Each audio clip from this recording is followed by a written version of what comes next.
যে বউটা ঘরে সারা দিন রান্না করে, খাওয়ার পরে সবাই তো পেট ভরে চলে যায় কাজে কাজে, রান্না মজা হয়েছে এই শব্দটাও অনেক সময় আমার বোনেরা শুনতে পায় না, কিন্তু রান্নায় যদি একটু লবণ কম হয় পুরা ঘর তুলে ফেলে। আর যদি খাবারে চুল পাইছে, কারা করছি আমরা? কোন আমরা যারা গত 3 সপ্তাহ 4 সপ্তাহ লাগাতার খেয়েও ভালো খাবার প্রশংসা করি নাই, অথচ সেই আমি যখন রেস্টুরেন্টে যাচ্ছি খাবারেরও প্রশংসা করছি, যিনি এনে দিচ্ছে তাকে আবার কিছু টিপসও দিয়ে দিচ্ছি, আবার সেখানে বসে ফেসবুকে লাইভ করে রিভিউ দিয়ে দিচ্ছি, আবার সেখানে স্টার মার্কও দিয়ে দিচ্ছি, আবার বের হওয়ার সময় বলছি আপনাদের খাবার সেই ইয়াম্মি ইয়াম্মি অনেক জোশ হয়েছে।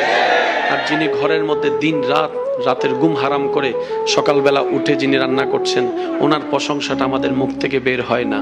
আল্লাহ আমাদেরকে একটু বুঝার তৌফিক দান করুক। আমিন।